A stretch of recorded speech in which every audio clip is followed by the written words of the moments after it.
Hi girls, it's Miss Julie. Welcome back to another virtual lesson. Today we're going to be doing a history lesson. So we're going to be talking about the Trail of Tears.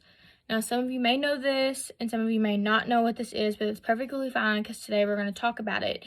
We're going to talk about when it was, kind of what happened during this time, and how it actually relates to my hometown where I grew up. So the Trail of Tears is called the Trail of Tears for many different reasons, but we're going to talk about that. So this was a journey that Native Americans were forced to take in the 1830s. So if you think about that, it is now 2020.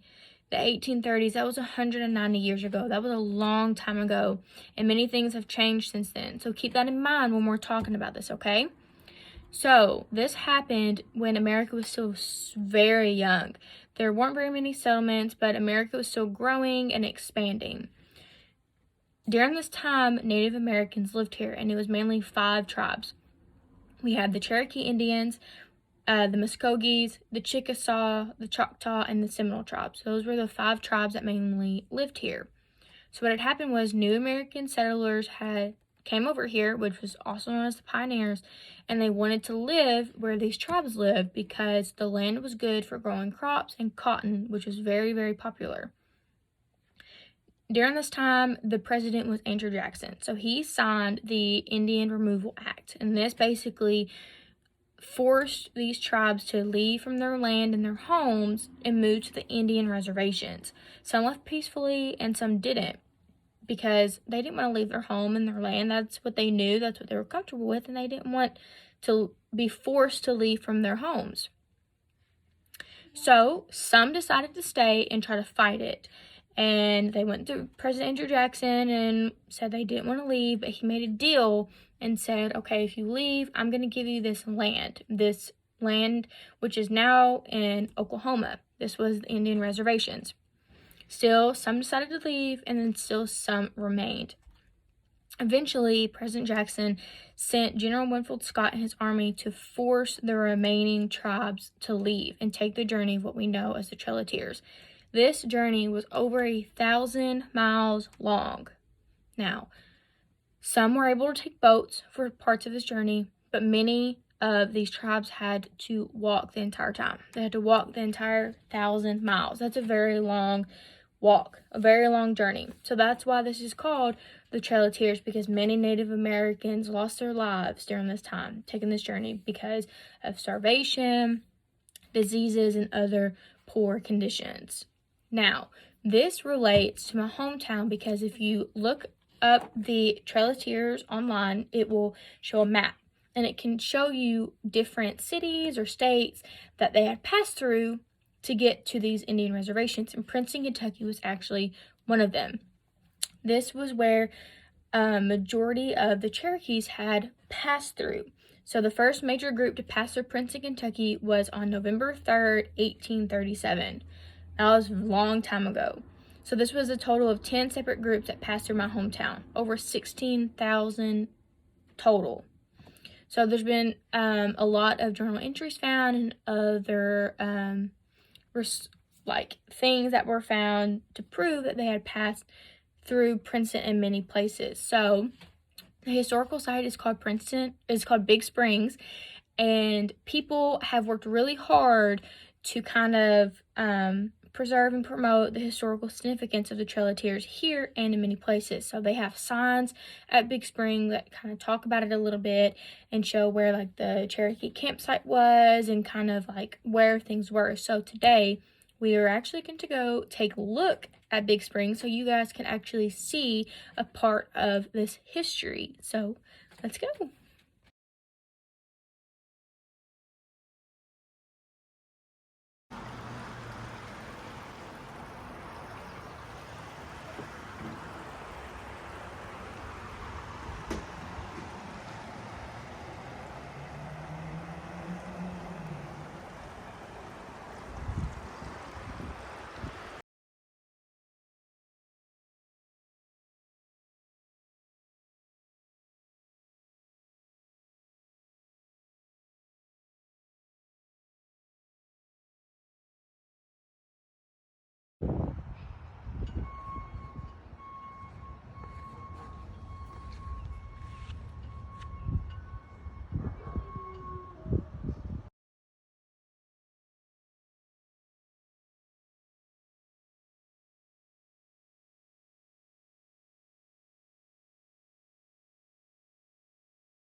All right, so we're back. Y'all were able to see kind of what Big Springs was and kind of how it was set up and how and where the Cherokee Indians stayed and what they kind of had to endure during this time.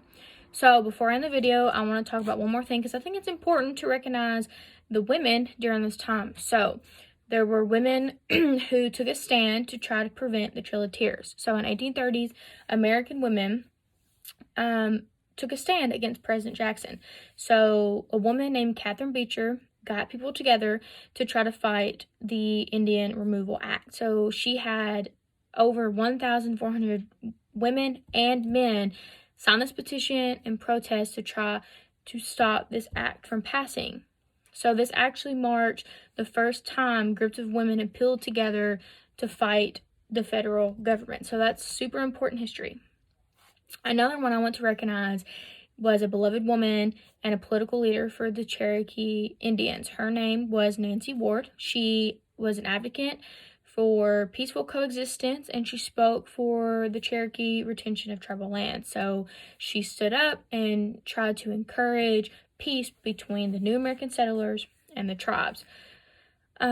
She was credited for lots of things. She spoke for the Cherokee economy. She wrote letters to President Jackson to try to stop this act from going through and try to stop them from kicking their tribe and the other tribes out because they wanted to stay and they wanted peace between everyone. But sadly, she passed away before President Andrew Jackson made the decision to do the Indian Removal Act. But I wanted to acknowledge this because these are some examples of powerful women that took a stand during the 1830s. This was during a totally different time than right now. Like right now, it's so different. They didn't have the same rights and freedom that we see today. They took a stand and they were brave and strong and bold to try to fight the Indian Removal Act. They took a stand to fight what they believed in, which is very important. That's why this is very important history to learn about when studying history and treating people fairly. This is something that comes up and we can learn from it by not treating people bad and treating people nice and good and fair. I encourage all of you to Google more about the Trail of Tears, learn some more facts. There's lots of things out there. You might learn something that I didn't talk about. It's amazing what happened and tragic during this time, and it's something that we all can learn from. So I will see you guys next time. Bye.